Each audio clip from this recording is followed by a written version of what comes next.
Enhorabuena desde Indonesia, Dimas Eki.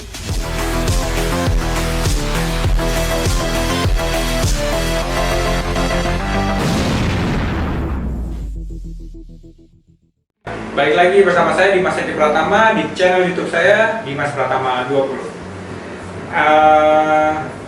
Balik lagi ke 2014 waktu pertama kali wildcard di Jerez, itu dari 22 finish ke 11. Terus 2015 kan setelah 2013 kita menang Suzuka 4 jam, dapat opportunity main di Suzuka 8 Hours. Pertama kali kita main di Suzuka 8 Hours sama Josh Cook sama Azlan Shah Kamaruzaman. Kalau nggak salah saat itu kita finish ke-7. Kita itu pakai race kit bike, kita bisa posisi 7 overall di Enduro Championship di Suzuka. Terus 2015 ini saya cedera jari manis hilang setengah. Jadi tingginya sekarang 2 sentian hilang. Ini hilang tulang ruas yang bagian tengah. Yang kanan ini yang jari tengahnya hampir kena juga. Terus akhirnya jatuh di Jerez, balik ke Indonesia, tapi operasinya di Singapura. Tapi alhamdulillah dokter atau profesor Anan ini benar-benar sakti. Kenapa? Karena dia ngasih masukan sebulan setengah kamu udah bisa balap, dan bener banget. Abis itu balapan di Asia Road Racing Championship di Sepang. Waktu itu Sepang masih setengah track, cuma sampai turn 9, turn 8 gitu. Just finding himself under pressure from Koyama as we are going through the midpoint. Turn 6, turn 7, terus langsung ke air terakhir, dapat podium 3. Jadi setelah cedera ini operasi, nunggu 1,5 bulan, balapan di Sepang, podium ketiga. Terima kasih banget buat supportnya Astra Honda sama Profesor Theo di Tantok Sen Hospital, karena sekarang tangannya bisa berfungsi dengan baik walaupun nggak bisa nengkuk kayak jari normal. Terus ke 2016 ini saya bisa full season di balapan CV Moto2 pakai Kalex sama Astra Honda Racing Team, bisa 7 overall. Terus Suzuka 8 jam juga kita main juga, itu finish ke 8 position di overall Suzuka 8 Hours World Championship. Nah di 2016 ini seru banget. Kenapa saya banyak balapan? Karena saya main di Eropa juga, tapi saya juga main di Asia Road Racing Championship. Cuman ada beberapa seri yang bentrok sama balapan di CV dan ada di Suzuka, jadi nggak bisa full season tapi bisa finish di top overall, 7 overall. Dan di 2017 ini menjadi tahun yang exciting banget buat saya. Kenapa? Karena alhamdulillah berkat kerja keras, berkat support dari semua pihak, sponsor, orang tua, teman-teman Indonesia khususnya, bisa podium pertama di Catalunya di MotoGP dari situ ngebuka jalan lagi bahwa saya orang Indonesia dan teman-teman atau next rider orang Indonesia bisa juga perform atau podium di Eropa khususnya. Dan di 2017 saya dapat opportunity di balapan Sepang. Saya replacement rider untuk Jorge Navarro saat itu karena dia cedera. Cuma saya di Sepang ini bisa masuk ke 11, cuma di turn 9 ini ada accident dengan rider lain, akhirnya nggak bisa lanjutin race. Gak apa-apa, tetap semangat karena dapat experience yang lebih kan di balapan GP, walaupun cuma 1 race. Dan di 2018 di CV European Championship podium lagi di Albacete, podium ketiga lagi Indonesia. Terus overall standing di European Championship ini kelima, alhamdulillah saat itu. Dan bisa wildcard, dapat opportunity wildcard nih dari Astra Honda di balapan Catalunya Barcelona ke-24 kalau nggak salah, atau ke-23 gitu. karena fight banget di sana, saat panas banget. Tapi bisa more experience dan terus dapat opportunity setelah dapat podium di Albacete, replacement rider lagi Boben Snyder di Sepang. Ini mimpi doa saya, doa orang tua saya, teman-teman yang support dari saya awal balapan dulu. Mimpi saya dari SMP saat saya guru BP, kenapa kamu jadi pembalap? Akhirnya 2019 bisa terrealisasi. Saya jadi pembalap reguler di Moto2 Grand Prix bersama Honda Tim Asia saat itu. Exciting banget bisa race bersama top rider dari seluruh dunia di situ. Struggle, kenapa? Pertama kali moving kelas dari mesin CBR 600 ke Moto2 Terrain dengan tambahan beberapa elektronik, ukuran ban berbeda, tim mekanik dari berbagai macam negara, nggak cuma Spanyol doang, tim dari Jepang, komunikasinya nice banget, struggle tapi nice banget. Terus masalah visa dan lain sebagainya, tapi senang banget karena menjadi salah satu bagian dari perjalanan histori karir saya bisa balapan di Grand Prix.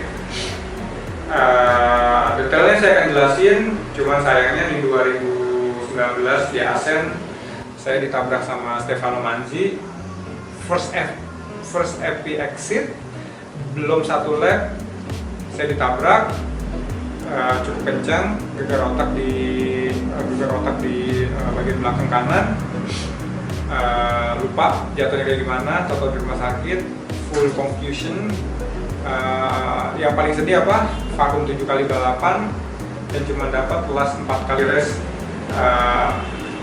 5 kali race di Thailand, Jepang, Phillip Island, Malaysia, sama terakhir di Valencia. Itu aja. Terus ditambah 2020 COVID naik banget. Saya vakum balapan karena balapan Asia juga nggak jalan, balapan di Eropa untuk visanya sulit. Terus karena cedera juga, jadi 2020 work from home atau di rumah kan. Setelah 2020 yang tidak ada balapan, tidak ada event, alhamdulillah di 2021 bersama teman-teman seperjuangan termasuk Om Feb, ada Maliki, ada Pak Rapsel, menjadi momen buat comeback to racing bersama tim Pertamina Mandalika Racing Team, balapan di Moto2 tim Step Repsol. Setelah vakum itu cukup berat untuk bisa balik lagi feeling ke Moto2 dengan ban Dunlop, European Track. Tapi alhamdulillah dengan support Stelo Bike di tim teknisnya di Eropa bisa bantu saya support latihan. Ketika awal datang ke sana, kita langsung testing di Alcaraz. Pertama kali lagi dengan motor sport atau Moto2 mesin CBR 600 dengan ban Moto2-nya, dengan rantai 2D data logger, kita improve time by time, jadi kayak every exit itu kita improve, terus feeling lagi dengan brakingnya, dengan body position, dengan grip ban, dengan control the throttle-nya, exciting, nice, dan excited banget. Nah setelah tes Alcaraz dapat opportunity dikasih support untuk latihan supermoto, beberapa kali latihan supermoto sebelum bannya habis itu kita langsung ke Estoril. Nah di Estoril ini sebelum race kita dapat 2 kali tes, tapi tes pertama itu kayak private test, seperti misalkan ada tim yang booking track, nah dia undang beberapa tim di event di kejuaraan Moto2 atau Moto3 di Vimsep untuk join nih, supaya untuk backup bayar tracknya. Jadi kalau di sana tuh satu tim atau satu event promo gitu dia booking track. Nah nanti tim teman-teman pedok nih, tim pedok nih yang mau pada ikut latihan dia arisan gitu lah, naruh duit di sana. Akhirnya bisa dapat sesi di track yang akan di racing di race pertama.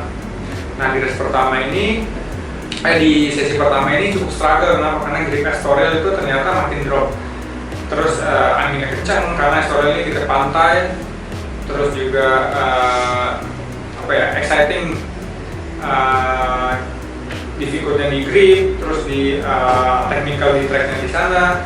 Tapi step by step akhirnya bisa improve walaupun ada gap di awal tes di Estoril. Nah, tes kedua itu sebelum race weekend. Jadi kita datang hari Rabu, hari Kamis itu ada tes, 1 hari tes sebelum race eventnya, karena kan mulai dari Jumat, Sabtu, Minggu kan. Nah, hari Kamis tes. Nah, di situ bisa lebih improve lagi walaupun belum terlalu dekat dengan top rider, tapi bisa improving time by time lagi. Nah, dari situ dikasih support dari tim, kamu bisa nih, karena kita masih belum banyak perubahan, masih lebih kayak ke riding style-nya dari gimana. Dan saat race weekend kayak cukup struggle, kita start dari 13 atau 14 gitu. Race pertama finish ke 8 atau ke 7, race kedua finish ke 7 atau ke 8. Nah, dari situ tim ngasih advice yang cukup membuat saya besar hati, buat saya makin kuat. Kenapa? Karena kita akan support kamu semaksimal mungkin. Dan alhamdulillah di seri kedua di Valencia feeling good, support bagus, kita bisa finish ke 5, fighting top 3, tapi sayang sempat ada red flag kalau nggak salah. Nah, di situ bisa finish ke top 5, jadi biasalah dapat top 5 untuk sempat ada dengarkan angin untuk wildcard, tapi akhirnya nggak tahu. Nah, habis Valencia pulang dulu, terus habis itu balik lagi untuk balapan di Barcelona dan di Portimao. Ya, habis itu balapan di Barcelona di Portimao.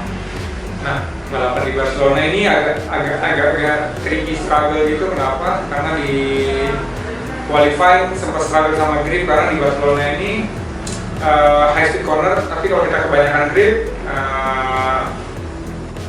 last 5 lap itu kita ada limit untuk dapat gripnya, karena kita udah pakai banget nih di awal-awal. Tapi kalau kita terlalu loose grip atau terlalu banyak spin, itu juga akan struggle untuk stay with the fastest rider. Jadi kita harus mix banget di tengah-tengah. Nah, plus di race 1 itu ada kejadian di mana ada human error dari mekanik di bagian coupling, akhirnya masuk pit, akhirnya kejar, tapi dapat 1 atau 2 poin. Di race kedua bisa di top 8 kalau nggak salah ya, atau top 10. Oke, masih stay di top 5 di overall. Nah, terus lanjut ke Portimao. Nah, di Portimao ini agak cukup sulit. Kenapa sulit? Karena track Portimao ini roller coaster kan, kayak turunan, kayak tanjakan gitu kan. Terus anginnya juga cukup kencang di sana. Nah, di sana itu race 1 itu saya crash. Race 1 itu saya crash di before last corner karena dia naik ini turun terus kena ada angin. Nah, race kedua itu bisa ke 7 ya kalau nggak salah. Nah, poinnya turun untuk ke nomor 7 atau nomor 6 gitu. Nah, habis itu ada trouble visa. Jadi visa second saya habis, ada problem di situ. Akhirnya Aragon yang harusnya berangkat karena visanya sudah ready on limit, tapi nggak bisa berangkat. Setelah Aragon kita kehilangan poin di Aragon, akhirnya bisa kembali ke Indonesia, mencoba latihan dengan apa adanya, dengan semangat 20 dengan support dari teman-teman semua. Akhirnya saya diberangkatin balapan ke Jerez, minim preparation, alhamdulillah bisa finish di top 10 semua, di posisi 8 ya kalau nggak salah, 9 gitu, apa 7. Dari situ saya pergi ke Aragon GP. tapi bukan untuk balapan, untuk nemenin nonton. Karena roommate saya Hafiz Syarin balapan di GP, alhamdulillah saya bisa learning something lah sama dia di motorhome-nya dia, atau di track, atau sharing saat dia sesi, gripnya kayak gimana, karena kan saya nggak sempat balapan di Aragon tahun lalu. Terus ya lihat experience tim di Moto2 kayak gimana, tim Mandalika di sana kayak gimana. Terus dari situ ada diskusi mungkin akan dapat wildcard balapan, dan harusnya saya stay di Eropa nih, tapi saya pulang. Kenapanya? Rahasia. Nah, terus saya pulang, nunggu 2 bulan, 1 bulan setengah, berangkatlah ke Valencia. Last race saya di 2021. Berangkat hari Selasa, nyampe Rabu sore, ternyata teammate saya COVID. Dan ternyata surprise, tapi happy, tapi nggak happy. Bingung kan? Happy tapi nggak happy. Kenapa?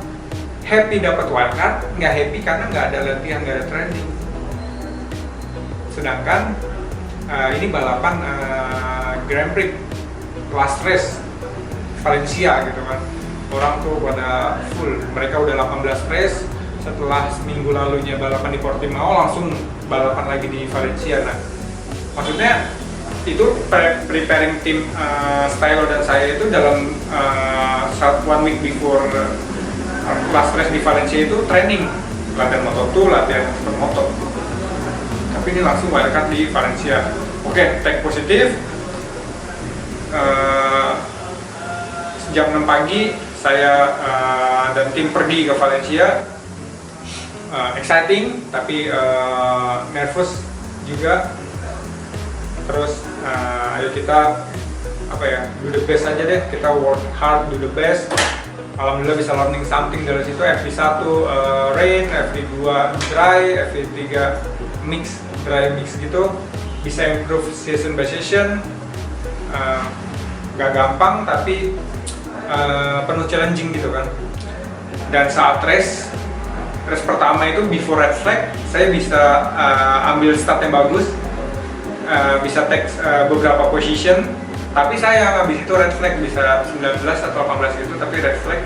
Nah pas restart race again, jadi kalau ban dan lap ini kalau habis dipakai di track terus stop, itu kalau panasnya nggak cukup itu agak slippery banget. Nah saat red flag itu di second lap saya high set turn 2 set, kena ribs, inflammation ada 2, sama hamstring sobek, hamstring kiri. Sedangkan minggu depannya saya balapan CV.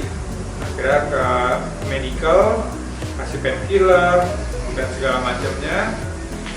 Hari Senin Selasa mau ke hospital nggak bisa. Kenapa?